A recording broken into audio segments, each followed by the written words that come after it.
We are happy to be here this morning to join millions of Americans in the labor union movement, in the environmental movement, and religious organizations who are launching a day of action, which means phone calls and emails to members of Congress to say no to the disastrous Trans-Pacific Partnership, the TPP. Today we are standing with the over 12 million workers in the AFL-CIO who are tired of seeing large corporations send their jobs to countries all over the world. We're standing with the environmental community who are concerned that the TPP will make it easier for corporate America to despoil our environment and add to the crisis of climate change. We're standing with public health experts who understand that the TPP would make it harder for poor people to access the life-saving prescription drugs that they need. And we're standing with religious leaders who understand that the TPP would reward some of the worst human rights violators in the world.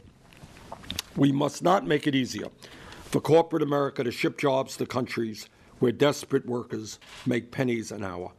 We cannot continue the race to the bottom.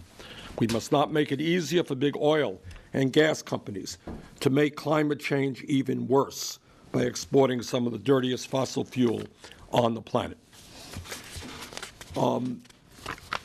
It is clear that the sentiment in this country is changing with regard to trade.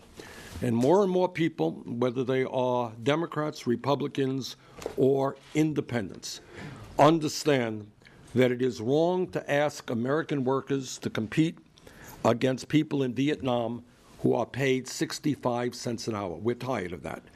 And it's unfair to force Americans to compete against migrant workers in Malaysia who are working as modern-day slaves, people who have had their passports and wages confiscated and are unable to return to their own countries.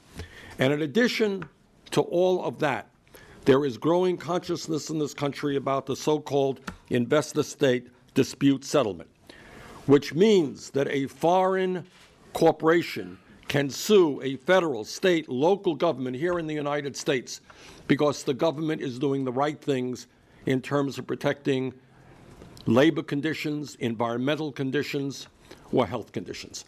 The idea that right now, because President Obama killed the Keystone Pipeline, that we are being sued for $15 billion by TransCanada Corporation because of the possible loss of future profit is unacceptable. That is not what a trade agreement should be about. So we feel confident that we speak for a strong majority of the people in this country who are urging Congress to say no to the TPP.